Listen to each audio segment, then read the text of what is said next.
کھیل کود وغیرہ میں صرف کر دو اور اپنی اصلیت کی تلاش اور جستجو کے لیے ذرا بھی وقت نہیں نکال سکتے۔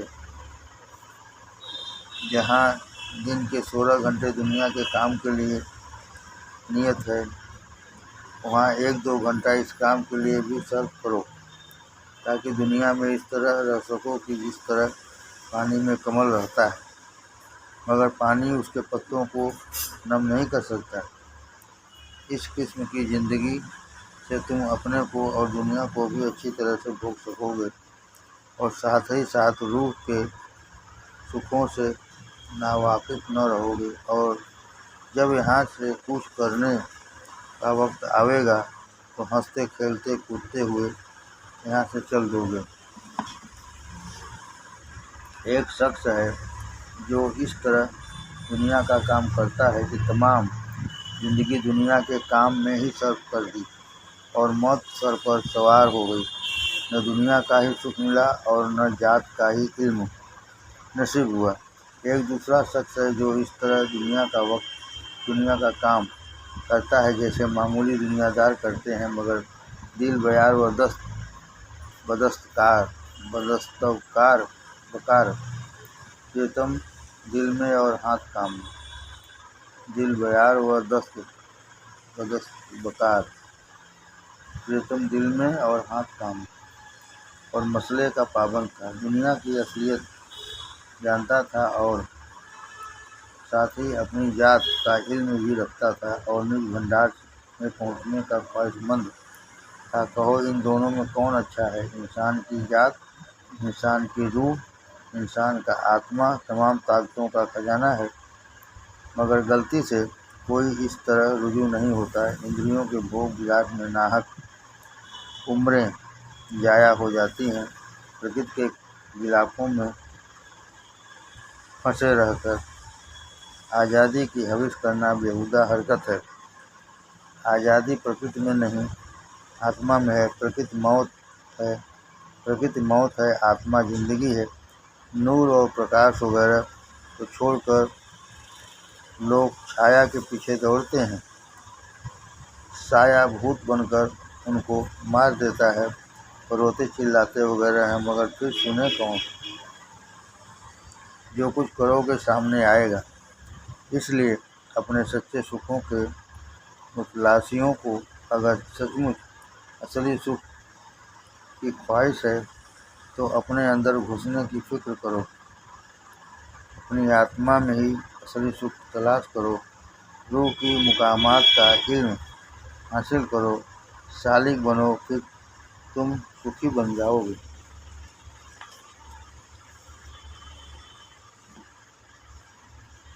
سکھ کے پرکار۔ اب چونکہ سکھ کی اصلیت کا پتہ لگ گیا ہوگا کہ سکھ کس میں اور کہاں ہے، مگر ہم تھوڑی دیر کے لیے دنیاوی خلقت خواہ قدرت کے متعلق مختلف توقعات کے انوسار سکھ کی قسموں کا نقشہ تمہاری نگاہ کے سامنے لانا ضروری سمجھتے ہیں۔ ان سب سکھوں کو ہم 3 درجہ میں تقسیم کرتے ہیں: جسمی، دلی، عقلی۔ نچلے درجے کی رچنا میں جتنے جاندار ہیں ان کا سکھ جسم میں رہتا ہے۔ نچلے درجے کی رچنا میں جتنے جاندار ہیں ان کا سکھ جسم میں رہتا ہے، جو مادہ کی یا پرکرتی کی استھول حالت ہے۔ جڑ، بنسپتی اور پشو۔ جڑ، بنسپتی اور پشو سب اسی میں سکھ محسوس کرتے ہیں۔ مادی چیزیں آپ کی سمجھ میں بے جان ہیں۔ یہ سخت غلطی ہے۔ بے جان کی لفظ بالکل بے معنی اور متھیا ہے۔ ایک ذرہ بھی یہاں اپنی شخصیت اور فریت رکھتا ہے۔ سب میں جان ہے، اس کے بغیر نہ کوئی خاص طرح کی شکل و صورت وغیرہ اختیار کر سکتا ہے۔ ایک ذرہ بھی یہاں اپنی شخصیت اور فریت رکھتا ہے۔ سب میں جان ہے، اس کے بغیر نہ کوئی شک کوئی خاص طرح کی شکل و صورت وغیرہ اختیار کر سکتا ہے اور نہ زندہ رہ سکتا ہے۔ کہا گیا ہے کہ دنیا پرکرتی اور پروش کے ملاپ سے ہوتی ہے، بس تم کس ذرے سے پروش کو علیحدہ کرو گے، کیونکہ بغیر آتما کے رچنا کبھی نہیں ہو سکتی۔ اس لیے یہ ضروری اور پرمانت بات ہے کہ ہر جگہ آتما ہے۔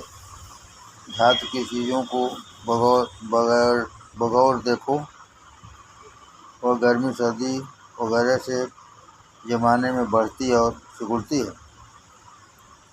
گھٹنا بڑھنا زندگی کی دلیل ہے۔ اس کے سوا بار بار انجینئروں نے اس بات کو آزما دیکھا ہے کہ کام کرتے کل کے پرزے تھک جاتے ہیں، پھر وہ کوشش کرنے پر بھی نہیں چلتے۔ جب ان کو کافی آرام ملتا ہے پھر چلنے لگتے ہیں۔